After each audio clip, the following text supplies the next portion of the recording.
In this video, I will try to give flow of PMP, how things passed, what are the things you must know, and how to identify where you are in the journey of PMP. So let's see how we work on that. The first thing in the journey of PMP is basically you get a project charter at your hand. Now this is an important thing to understand. Whatever has happened before project charter, right? We have made business case, benefit management plan, okay, and before that need assessment. These things are before the project charter, and although project manager may be responsible within that, they are not the responsibility of the project manager. The project manager is actually assigned at the project charter area, so his key responsibility starts with the project charter. Once the project charter is officialized, project manager is selected, sponsor is selected, project is selected, and all the detailed high level information is in the project charter. With the project charter, assumption log is created. Now this is very important thing to understand. These three documents are the fixed document. Project manager cannot change that. Change control board or change request cannot update these three documents. But assumption log is just a document that can be updated anytime throughout the project. So that's assumption log. As soon as this is done, the project manager start sharing the project charter with the identified stakeholders, and you start making stakeholder register. This is the first step. Charter is approved, share with the key stakeholder, start making stakeholder register. A very, very important thing to do. Once you identify all the stakeholders, I'm not going to go into details how you identify, like using documents, charter, plans, SWOT analysis, things like that. For that, you can watch the detailed journeys of each topic. But you identify the stakeholder in the stakeholder register, you categorize them to power, interest, salience model, stakeholder cube, uppers, downwards, sideways, all things. Once you have done that, then you make stakeholder engagement matrix. Stakeholder engagement matrix. Once you have made the stakeholder engagement matrix, the next thing, understanding the current engagement level of stakeholder and the desired engagement level of stakeholder. The next thing is basically making a stakeholder engagement plan. So in my opinion, stakeholder engagement plan is the first thing that you do. Acha, one more thing, if I put initiation ends here. This is the initiation unit. If I also can give in the form of process group, initiation ends here. Once you make stakeholder engagement matrix, and then stakeholder engagement plan, planning has started. Now we are making all the plans. We will make all the plans, and then we will add those plans into project management plan. So I'm gonna give, in my opinion, how these plans are made.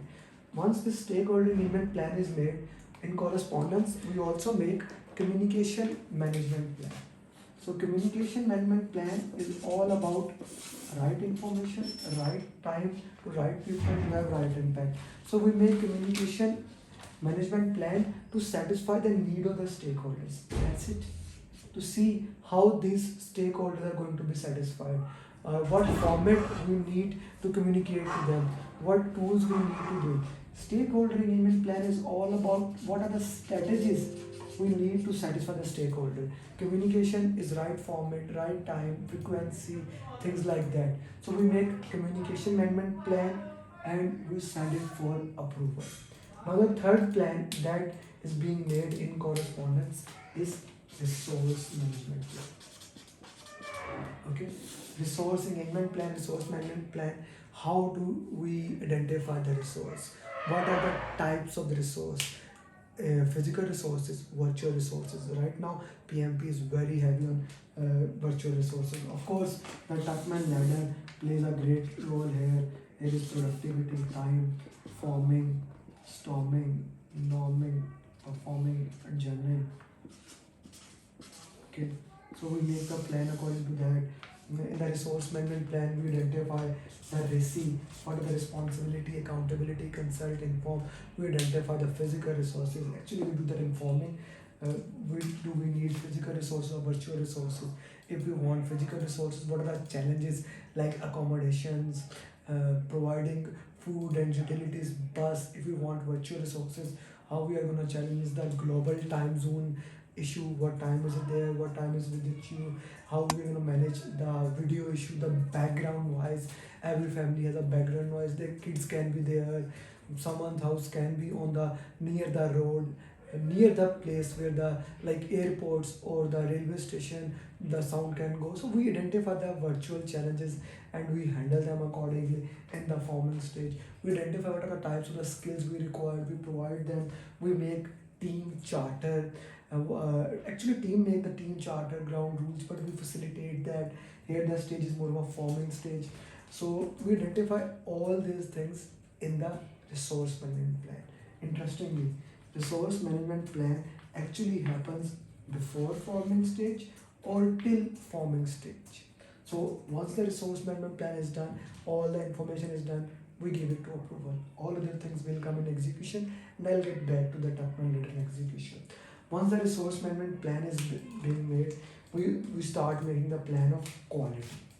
Now quality management plan is being made here, considering what are the standards we are going to follow, what are the tools and techniques we are going to use, what will be the cost of quality, cost of conformance, non-conformance, what standards like benchmarking we use, what are the techniques we are going to make, and we also make, in addition to quality management plan, quality metrics. What are the KPIs we are going to measure in this process? So KPI matrix is also being measured in this process. So now quality plan is being made, things are being made. Then now we go towards the risk. Of course, now risk plan and stakeholder is more of an iterative plan. We keep on doing that, but initially we make risk management plan. Risk is a very heavy on our planning phase. We make a risk management plan which defines the tolerance for the stakeholders, which define the knowledge seekers, hours, which defines how what are the matrices you are going to use for probability and impact, what is the threshold of the stakeholders, past registers, and we make a risk management plan. Now all the steps have only one processes, but here in risk management plan, once the risk management plan is made, we identify the risk. We start identifying the risk through all the tools and techniques, SWOT, assumption analysis, PESTEL analysis. Once we identify the risk, we put all of them in risk register with potential owner and potential response. Then we rank them qualitatively, probability and impact, low, medium, high. Then if needed, quantitatively, like giving the number of those risks. And then we put plan risk response. What are the responses for each risk? What are the responses? How you are going to tackle this particular risk in a particular fashion. So we see plan risk response both for positive and negative risk. So once we make plan risk response, it actually update all the plans, even the plan scope, schedule, cost, which we make later. It update all the plans once plan risk response is updated, because as a result you need to put a contingency reserves, the reserves for identified risk, then you need to put management reserve, the reserves for unidentified risk. So everything need to be put it here. So risk management plan is made. Now we make scope management. Scope, we went to the scope domain. So first we may make requirement management plan. We collect requirement management plan defines how the requirements will be collected, defined, and we collect all the requirement through various tools, prototype, context diagram, focus group, and we make requirement documentation, classification of requirement into functional, non-functional, stakeholder, solution, and requirement traceability metrics. The metrics that require track the requirement from start till end, each everything is written in here. Are very important to documents. So requirement management plan helps this thing. Once this is done, then we use scope management plan to define project scope statement. Like we have collected all the requirements. Now we put the filter on those requirements and we get project scope statement from there. Okay, project scope statement. What is in the project, what is outside the project, what are the assumptions, what are the constraints. Everything must be mentioned in the project scope statement. Understand this thing. If something is not in the project scope statement, we don't make that. Okay, because that is things that go through scope baseline. So we use product divisions, decomposition, value engineering, cost analysis to make project scope statement. Then we divide the project scope statement into work, like we divide the deliverable into WBS. Okay, things like this, and we make WBS dictionary. We get it approved project scope statement WBS and WBS dictionary, and that is basically we have our first baseline, scope baseline. Okay, so the next is schedule baseline. So the lowest part of WBS is called as a work package. Okay, so this is basically scope baseline is made in a scope management plan, requirement management plan, and scope baseline. These are the things planning from scope. Then we go with the schedule. In schedule, we make schedule management plan that defines the tolerance, which software you are going to use, things like that. Then we divide the work package into activities, activity list. We sequence those activities. We put the dependencies, mandatory, discretionary, internal, external. We see what are the logic between them. Finish to start, start to start, finish to finish, start to finish. And we make precedence diagramming method, like things like that. Like activity A, B, C, D. This is basically precedence diagramming method. We calculate this duration through analogous estimation, parametric 3-point bottom-up estimation. We calculate duration, we form critical path method, and we calculate the durations of each activity. We add that, we get our schedule baseline, project schedule, schedule data, things like that. And schedule baseline is output here, basically the main thing in the planning area of this one. Then we make a cost plan. We make a cost management plan. Through cost management plan, we estimate all the cost of each activities, and we get our cost baseline. Remember this thing, that in cost, basically in cost, activity cost plus contingency reserves are added. In project budget, management cost, management reserves are also added. So that's a little bit different. I hope you understand this. Once all this is done, then we identify what are the work we can do inside and what are the work we need to do outside. We need the work from outside. So make or buy decisions. So we make procurement management plan. Okay. So make or buy decision is made. Should we make it? Should we buy it? If we decide we want to go for buy, then we see, okay, what we should buy from outside, what are source selection criteria, what type of contract we have, depending upon the scope. If scope is fixed, we go with the fixed price contract. Don't then cost reimbursement or time and material. We select the contract. We go procurement phase, procurement strategy. As a result, we make procurement management plan and procurement statement of work. So this all things, if I use green marker just to differentiate from stakeholder engagement plan, all these things happens in planning domain.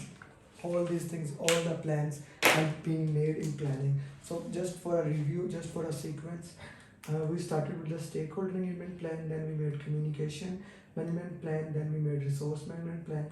Then these three plans are made in sequence. Then you can either make scope, schedule, cost plans, and according to that you make quality plans, and with parallel you make risk plan. But procurement is always done after we have a scope plan at our hand, because from there we understand what are the things we need to do and what we can do inside and what we can do outside. So once this is done, the next thing, like all these plans goes into one comprehensive plan that is called as project management plan. Once the project management plan is made, we give the project management plan to the sponsor, to the steering committee, stakeholder. If they approve the project management plan, now we are ready to go.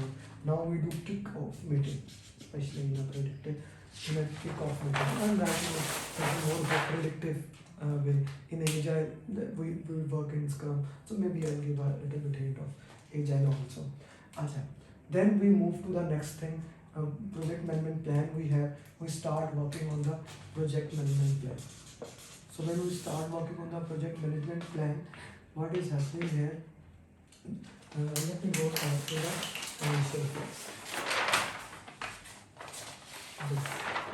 So as we are implementing project management plan, The first step is basically here to get the team, to identify their needs, to train their team members, to make up them a proper team. The goal is then when we start execution, the team goes from forming to performing, but actually it never happens. The team passes to the phases.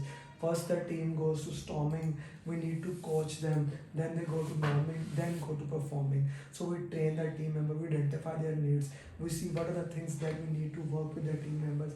How we can promote them. How we can work each other. And the team moves. Once the team moves from performing stage and norming, and the team will identify their needs. What are the needs of the team? As a servant leader, we act like a servant leader to train the team in the best possible way. We identify the training need, train them, measure the objective, and keep on doing that. You see, at any time, at a different cycles, the team will need different things. So we need to provide those training needs to the team members. Okay, so we are managing the resource, and as we are managing the resource, these resources, these resources will implement quality management plan. Okay, measuring the process, doing the audit of the quality, and making sure we are doing the right deliverables which are being produced in execution. They go, these quality people, they, let me put a hat on there because they are quality people. They go and they make sure that the deliverables that are being produced are of quality. They are auditing them using checklist and quality management plan reference. So work performance data, the raw information is being produced. Of course, we are in execution, issues will occur, issue log will be produced, and the most important thing that we are working on, deliverable, which quality team has more focus on, that is being produced. And as we are working, we are also writing lessons plans. We are collaborating, we are working together, and we are trying to implement the lesson learned which are being done. And these team members, the resource which we have, they are also checking the risk, and if a trigger of any risk occurred, they implement the risk response plan. Okay, they implement the risk response plan. Implementation is also kind of their responsibility to make sure that those things are falling in the right place. They are also implementing, because that's our resource, communication management plan, communicating with the stakeholder, making sure right information goes to the right person at the right time. The managed communication, put it in the right way, is the post office of the project. All the communication that happens to the project comes to the managed communication and moves out through the managed communication. So we do the managed communication in this way. So the managed communication occurs here, communication comes here, we do it through the managed communication, and we kind of keep on doing that, keep of producing information to the people. So the communication counts, we do that. We are doing communication only for one purpose: manage stakeholder expectation. We are making sure the stakeholder current engagement level and or desired engagement level is according to our requirement. So we are doing that. So in the meanwhile, the team is also having a team, or a project manager is also having discussion with the procurement team, having a discussion with the procurement sellers. They are having agreement with us. They are having a, what to say, bidder conference. Yes, they are having a bidder conference with the sellers, and from there, from their shortlisted sellers, they select the sellers, and of course the procurement department does all the negotiation with them. Project manager does not do. So to put in summary, what are the things, and all these things are in execution. So to put in the summary, what is being done in the execution. Uh, in execution, we are training the team members. The team members are coming here. We are managing the conflict between the team members. We are developing, as a project manager, developing the team member, working on them, that we work in a positive way and that they can learn from each thing. We identify their training need, help them manage the conflict of all the people, and then these team members in the end, as a result, not in the end, manage the quality, make sure the deliverables that are produced are of right quality. They implement the risk response, they handle the procurement, get the agreements, manage the communication, write the lesson learned, and manage stakeholder engagement. So all these things are happening in execution. So this is the execution domain. Then let's work on the monitor and control. So put in simple and plain words, this is monitoring and control is all about just one thing, and that is variance analysis. Okay. that is variance analysis, checking plan versus actual, putting the variance and giving the variance accordingly. The most important variance here is schedule variance, like what is earned value minus planned value, and cost variance, earned value minus actual cost. You can also put it as SPI, earned value divided by planned value, or CPI, earned value divided by actual cost. Greater than 1 is good, less than 1 is bad. Very important for the exam. We also do monitor risk, we review the risk, we do the risk audit, we see where we do identify the new risk and the risk that we have implemented, we see what are the residual risk, accepted risk, or a secondary risk as a result of that. We are also releasing the resources as the project is going on. Again, checking plan versus actual, the engagement level of the stakeholder according to stakeholder engagement plan. Are they satisfied? If they are not satisfied, we change our communication and stakeholder plan with them. Remember this thing, whenever the stakeholders are not satisfied, the basic reason is that you are not communicating them properly. So stakeholder and communication plan goes hand in hand. Then you check your scope, schedule, cost, where do you stand. And in quality is very interesting. The deliverables that were produced, it goes to quality. Now this is called journey of deliverables that were produced goes to control quality. Okay, so control quality, check them. If they accept it, it is called as verified deliverable. If not, it becomes change request. So verified deliverable goes to validate scope. Okay, validate scope. In validate scope, the client do the inspection and decision making on them. If the client accept according to the agreed scope baseline, it becomes accepted deliverable. Okay, diamond symbol here. If not, again change request on which we do preventive, corrective, and defective way. And if it is accepted deliverable to closing the project. I'll talk about closing in a while. So the journey of deliverables. All the work performance data that were produced from all the area, like work performance data is a raw information, all the information without any understanding. It goes to all the department, scope, schedule, cost. Each department get that data and compare it with their own plan, and they produce, data get produced into, this is the work performance data journey, into work performance information which get produced into work performance report. Data get converted into information get converted into a report. So two very important journey. So the third one is the journey of change request, as I like to call it as journey of change request. Now anyone can request a change, team member, stakeholder. So I'm gonna put it in two ways: the change request from the customer and change request from the stakeholders or team member. So let's say a change has been requested, I'll put it there. Change requested, change initiated. So when we say the change is requested, it must be in a formal form. It must be in a formal form. So the change is requested here. Okay, it directly go in the change log. The PM reviews the change and consider the change is valuable or not. Is it affecting the deliverable, valuable or not? If no, we give the notice.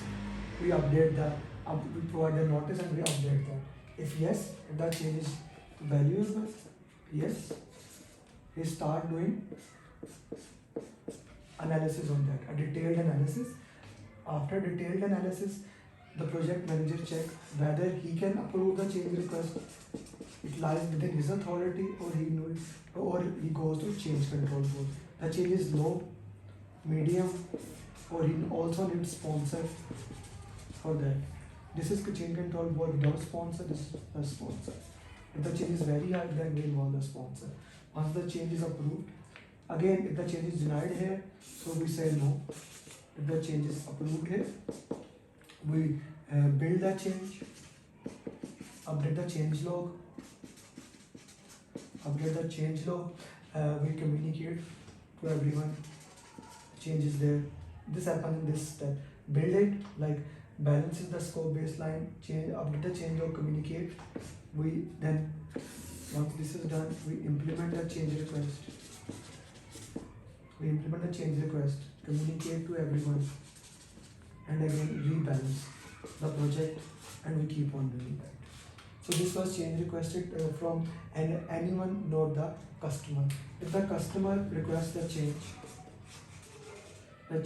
directly comes to the PMS this area. He does not check whether this change affect the deliverables or not. The customer says he directly checks the change. He does the detailed analysis on them, and if that change is affecting scope, actual cost, he tells the customer, hey customer, this change is affecting. Do you want me to move ahead, go to change control board? It is gonna cost you more. It is gonna make this much time more. The customer says yes, go ahead. Then the same process will follow.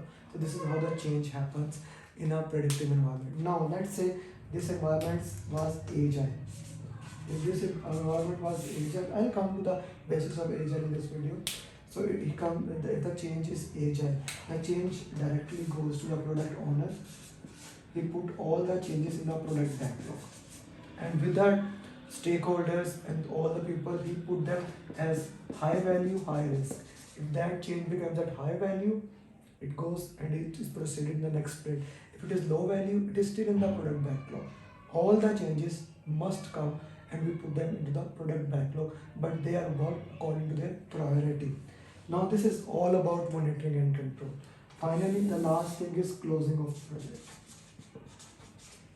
Okay, so closing of project is you have all the accepted deliver that comes to all the project plan, business documents, procurement documents. One more thing. In the procurement, in the procurement domain for monitoring and control, you inspect the deliverables. If the deliverables are not according to your agreement, then you try to negotiate with them, try to get an agreement. If you cannot get an agreement, you try a mediator. You try to do what is written in the contract. If not, then you go to the court. You try to close all the procurement clause before closing the project. But if the procurements are not closed, we can come to the closing of the project. We can come to that area. So we are in the closing the procurement. So there everything is there. The accepted deliverable get converted into final product that is being shifted to the people. We start writing final report. We start writing lesson learned register. We start writing project update document. Once all the lesson learned registers are written, they are updated. It goes to lesson learned repository. Project documents are updated. It goes to archive. The project final report is written with the variance analysis, regression analysis. It is shown to the sponsor. The sponsor says good. Then we communicate it to all the people. Once we communicate it, then we start releasing the team, start doing the administrative closure, release the resources, close the contract, and celebrate the success. Celebration of success is the part of this domain. This is an important thing. So this is all about the flow of PMP. My goal through this video was to give you the flow of PMP. Now if we just give in a quick way the flow of Agile, I'm not gonna go with the 4 values. I hope you know individual and interaction over processes and tool, customer collaboration over contract negotiation, responding to change or following up plans, working software or comprehensive documentation, and teams are co-located. We want the cross-functional team. We want the team. The team is everything. The 3 roles are important: product owner, scrum master, servant leader, and development team. So the most of the dominant structure is like the most important thing about Agile is you need to have a servant leadership mentality, that the person, he shields the team from all the problem, he helps the team, he is for the team. Even if a problem occurs between product owner and the team, he is with the team, he is guiding the team, having a father mentality, identifying the training need, helping them, giving them caves and common, giving them an area where they can have a burn down, burn up chart, information radiator, co-locating the team, helping the teams. All these are a servant leadership mentality. Agile mindset. Agile says that we have a cross-functional team. Agile says that we deliver the team incrementally as well as iteratively in parts. We respect the customer. Whatever the change the customer asks, we provide them the change. At any time the change can happen. We have to harness change for the value of the customer. The teams are most important. Customer is most important. That's more of an agile mindset. as compared to predictive mindset. So few things about the Scrum, who has inspection, transparency, and adoption as the principles or the mindset. Whenever the requirement or the user story come, we know 3C.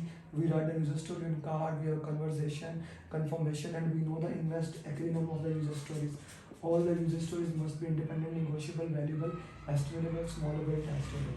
All the user stories, product owner basically gets all the user stories from the stakeholder sponsor and put them into the product backlog. Okay, once all the user stories are there, okay, A, B, C, D, E, F, G, H. He goes back to the sponsors and asks them, hey, why don't you rate the user stories high value, high risk using Moscow technique? Must have, should have, could have, would likely to have, dot point, monopoly, voting. So all those things he put the product backlog as high value, high risk. Okay, product owner does that. It's his responsibility. Understanding the understanding about the product. Then the development team comes, Scrum Master comes. We have sprint planning meeting, in which basically in the first sprint planning meeting we basically put the story points on all these things. Story points can be put by using various techniques like ideal days, ideal odds, affinity estimation, small t set, large, medium, or Fibonacci series, that 1, 2, 3, 5, 8. In order to get consensus on all these three techniques, we use planning poker and we use wide band Delphi. Once we have reached the consensus on the story points that we are using, so we put story points on them. I'm just putting 3 points: 5, 8, 3, 15, 6, 1, 5, 8. So once we have put the story point on it, the team gives that we can complete this much work in our first sprint. That is estimated velocity. Velocity is the number of story points you can do. Story point is the effort required to complete a user story. So we said what is our velocity. We provide them the velocity according to our velocity. Let's say we put the velocity of the first is 15. So this will come here 5 plus 8, 13, 13. 13, and then we cannot use any of them, and this will come here A5, B8, F1. So we'll say okay, we'll complete this much work. So we communicate the sprint. This becomes sprint backlog, product backlog. This product backlog, this is sprint backlog. Okay, we tell them okay, we are gonna do this thing, and we share the sprint goal to all the stakeholders. Then we start working on it. Then we also decide the length of a sprint. Normally it is 1 to 4. Let's say it is 2 weeks. We do daily stand-up in which the Scrum Master, the developer team asks 3 questions at the same location, co-located area for 15 minutes. 15 minutes is important here. What we did yesterday, what we are going to do today. Is there any impediment, roadblocks? We discuss those things, and we have information radiator, burn up chart, task board, Kanban board, whichever work in progress limitation. Once the sprint is completed, we go into sprint review, where basically we show them what we have done. So we have a definition of done, a checklist that we use to see what are the user stories have been completed. A user story has to be completed 100%, otherwise it is not accepted. Agile does not consider 99%, it considers 100%. So we go through the definition of done, all the things are there. Then the customer have their acceptance criteria, again their checklist. Once they match that, if the product is accepted, it goes into release. If not, it goes back into product backlog. A new requirements can be added. Stories are accepted or rejected. New requirements can be added, and product backlog is reproduced, which is called as refinement of product backlog or grooming of product backlog. Once the team is gone, once the sponsor is gone, everyone is here in the meeting. We have sprint retrospective to see how we are doing, what are the things we can do. So we review ourselves, what we did good, what we did bad, how we can improve. 5 stages: set the stage, in which we clarify why we want to have gather data. We gather all the data, we generate insights, root cause things, and we decide 1 or 2 improvement and close the retrospect. So that's a scrum that you need to understand for your PMP exam, and that's the entire flow of PMP. I hope this video has been useful for you, and in the minimum possible time I gave a right flow in which you, and that was a missing piece you need for your PMP exam. Thank you very much for watching. If you have not subscribed to our channel, do subscribe it. My commitment to YouTube is increasing on day by day. I'm giving more polls, more information, 1 minute videos, coaching call, full length videos, journeys video, topic videos, so much more things. Do subscribe the channel. I hope you consider it, like it, share it with your friends. And if you want PMP training, you can join my one-to-one program where I'll make sure you cleared before 31st December or my batch starting on Friday. Thank you very much. Become PMP and bye bye.